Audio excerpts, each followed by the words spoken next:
(2021-22) 시즌 8라운드 정리 영상 가져왔습니다. 자꾸 조금씩 늦게 돼서 송구스럽습니다. 가장 먼저 스페지아와 살레르니타나의 경기로 시작이 됐는데요. 스페지아가 2대1로 이겼습니다. 이번 시즌 승격팀 살레르니타나에서 가장 기대가 되는 영입은 바로 공격수 시미의 영입이었습니다. 지난 시즌 리그에서만 20골을 넣었는데요. 하지만 지금까지 살레르니타나에서 한 골도 기록하지 못하고 있는 상태였습니다. 약간은 실망스럽다고 할 수도 있을 텐데, 하지만 이번 경기에서 데뷔골을 넣었습니다. 희망이 보일 것도 같은 살레르니타나인데요. 리베리가 다시 부상에서 돌아온다면 좋은 합을 맞춰볼 수도 있을 것 같습니다. 근데 스페지아는 선취골을 내준 이후에 2골을 내리넣으면서 가볍게 역전을 하고 승리를 챙겼는데요. 2골 모두 두 선수의 세리아 무대 첫 골이었습니다. 우선 동점골은 이번 시즌 이탈리아로 넘어온 다비드 스트렐레치가 넣었고요. 역전골은 아탈란타에서 임대로 온 빅토르 코발렌코가 넣었습니다. 다음은 라치오와 인테리의 경기인데요. 라치오가 3대1 승리를 챙겼습니다. 경기 시작부터 라치오가 조금은 더 유리한 상황이었는데요. 어느 정도는 베스트 전력을 쓸 수 있었던 라치오에 비해서 인테르는 A매치를 뛰고 늦게 복귀한 선수들이 많아서 그러지 못했습니다. 공격수 한 자리를 페리시치를 넣는다든지 미드필더 한 자리를 갈리아르딘을 넣을 수밖에 없던 상황이었죠. 역시나 인테르는 이 두 명, 브로조비치와 바렐라만 밀고 갈 수밖에 없었는데요. 그 와중에 전반 초반부터 바렐라가 한 건 해줍니다. 경합 과정에서 PK를 얻어낸 건데요. 페리시치가 성공시키면서 인테르가 먼저 앞서갔죠. 하지만 후반 바스토니가 핸드볼 파울을 하면서 PK를 내주고 동점골을 내준 인테르. 근데 이번 경기는 참 뭔 일들이 많았는데요. 일단 디마르코가 쓰러져 있는 상황에서 라치오가 계속 공격을 이어나갔고, 그 과정에서 결국 라치오 역전골이 터집니다. 그리고 그 다음이 문제였는데 빡친 둠프레스가 곧바로 안드레스에게 달려들었는데요. 저는 개인적으로 여기서 레드카드가 나왔어도 이해가 됐을 것 같습니다. 라치오는 경기 막판 쐐기골까지 집어넣었는데요. 경기 끝나고 또 일이 있었습니다. 이번에는 라치오의 펠리페가 호아킨 코리아를 뒤에서 껴안으면서 세레모니를 했던 건데요. 둘이 원래 라치오 시절부터 친했다고 하긴 하던데, 아니 이건 펠리페가 너무 눈치가 더럽게 없었습니다. 친하다고 코레아가 받아줬으면 코레아 입장은 어떻게 되는 건가요? 팀은 대패했는데 웃고 떠든다? 말이 안 되지 않습니까?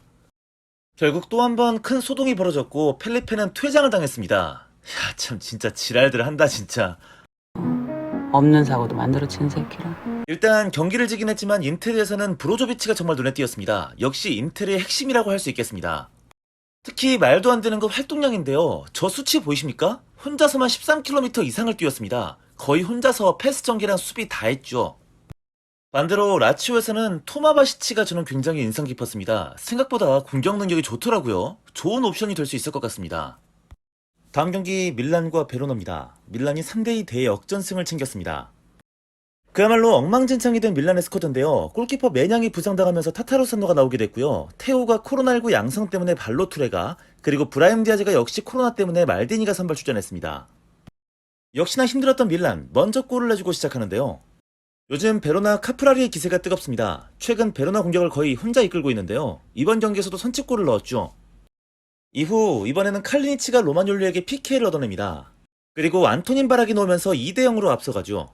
하지만 지루의 골을 시작으로 카스티에오가 PK를 얻어냈고요. 캐시에가 넣으면서 동점을 만듭니다.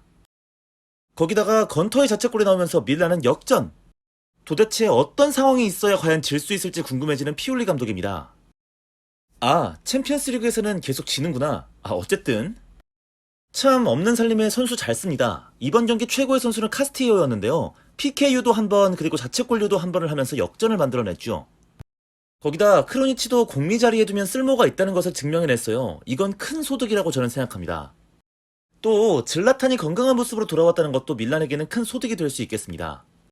다음 칼리아리와 삼프도리아의 경기는 3대1 칼리아리의 승리입니다. 사실 칼리아리의 마짜리 감독은 세리아 내에서도 가장 대표적인 3백 장인인데요. 그런 마짜리가 이번 경기에서 포백 전술을 들고 나왔다는 것만으로도 꽤나 믿기 어려운 소식이었습니다. 그리고 역시나 칼리아리에는 주앙 페드로의 활약이 가장 절대적인데요.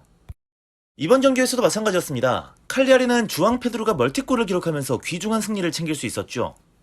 거기다 포백으로 바꾼 효과는 중원에서 나타나는데요. 그동안 윙백으로 뛰던 난데스가 자신의 원래 포지션인 미드필더 자리로 돌아가게 되면서 훨씬 경기력이 좋아지는 모습도 있었습니다. 다음은 엠폴리와 아틀란타입니다. 아틀란타가 4대1로 이겼습니다. 드디어 가스페리니가 자랑하는 아틀란타식 공격 축구가 되살아났습니다. 그 중심에는 일리치치가 있었는데요. 이번 시즌 갑자기 폼이 떨어진 모습이었지만 이번 경기는 멀티골을 기록했습니다. 거기다 PK를 넣지 않는 자비로움도 보여줬는데요. 어디 가서 해장국이라도 한 그릇 사서 드셔야지. 돈 잃으면 속쓰린 법이라며. 이제 아틀란타에게 남은 과제는 공격수의 폼 회복입니다. 특히 두반 자파타가 살아나줄 필요가 있을 텐데요.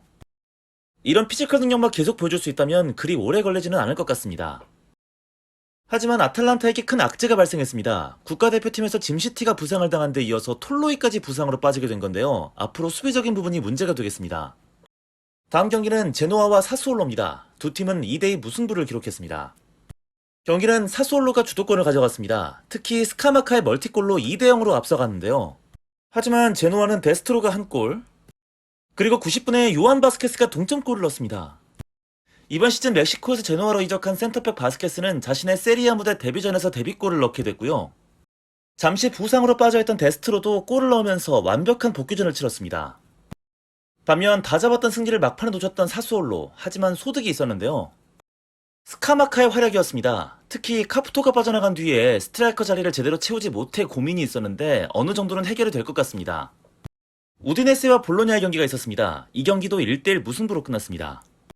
우디네세의 핵심 미드필더 로베르토 페레이라가 무려 전반 38분 만에 퇴장을 당하면서 볼로냐가 압도적으로 유리한 경기였는데요. 무사바루가 선취골을 기록했던 볼로냐.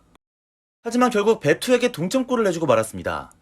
사실 근데 볼로냐가 억울할 수도 있었을 것 같은데요. 골 직전 장면을 다시 보시면 베투 앞에 베캉이 골키퍼 동선을 아예 막아버리면서 골키퍼를 넘어뜨리는 것을 알 수가 있습니다. 파울로 지적돼도 할 말이 없는 장면이었습니다. 하지만 기본적으로 바로우와 아르나우토비치가 찬스를 너무 많이 날려먹었던 점은 더 아쉬웠죠. 다음은 나폴리와 토리노의 경기입니다. 나폴리가 또 이겼습니다. 1대0 승리입니다. 근데 이미 경기는 일찌감치 승부가 정해져 있었습니다. 토리노의 핵심 만드라고라가 경기 시작 단 8분 만에 부상으로 아웃이 된 겁니다. 그리고 대신 들어온 선수가 바로 벤 라신 코네였는데요. 얼마나 심각한 수준이냐면요. 거의 이런 주자급의 PK를 내줬던 그런 놈이었습니다. 인시냐가 안 넣었으니까 망정이죠. 어쨌든 이번에도 오시멘이 결승골을 넣었는데요. 아직 시즌 초반이지만 세리아 최고 공격수는 오시멘인 것 같습니다. 드리블이며 골 결정력이며 제공 능력이며 몸빵까지 도저히 못하는 걸 찾기가 어려운 상황입니다. 그리고 스팔레티로 감독을 바꾸자마자 완전히 달라진 나폴리는 리그 개막 후 8연승을 질주하게 됩니다. 둘, 셋. 이겼다 또 이겼다. 이번 라운드 최고의 빅매치 유벤투스와 로마의 경기가 있었습니다. 유벤투스가 1대0으로 이겼는데요. 모이세 켄이 결승골을 넣으면서 승리를 만들었던 유벤투스. 하지만 이 장면에서 논란이 있었죠. 슈체츠니 골키퍼가 파울을 하긴 했지만 공이 흘러가는 상황에서 주심이 어드밴티지를 선언하지 않았고 결국 타미가 골을 넣었지만 취소가 된 건데요.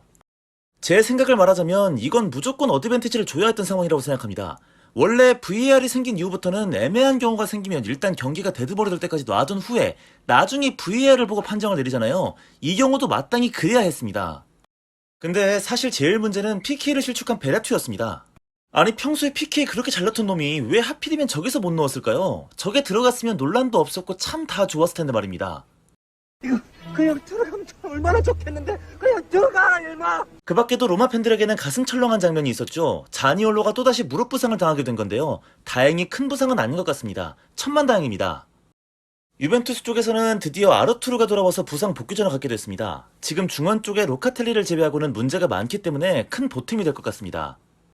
이번 라운드 마지막 경기입니다. 베네치아와 피오렌티나의 경기는 놀랍게도 1대0 베네치아의 승리였습니다. 기본적으로 니코 곤잘레스가 짧은 시간 동안 얼마나 피오렌티나의 중요한 선수로 자리 잡았는지를 확인할 수 있었던 경기라고 생각합니다. 이번 경기는 A매치 때문에 선발 출전을 하기가 어려웠는데요. 니코 곤잘레스가 없으니까 카이오는 사진 속의 저 모습처럼 저 밖으로 나가야 하는 경기력을 보여주고 있고요. 소틸은 쓸데없이 발을 뻗어서 퇴장을 당했습니다. 공격진 전체가 개판이었어요. 거기다 볼 저음율을 중시하는 이탈리아노 감독답게 수비 시에도 라인을 너무 높게 끌어올렸던 탓에 오히려 상대 역습에 취약해지는 단점도 있었습니다.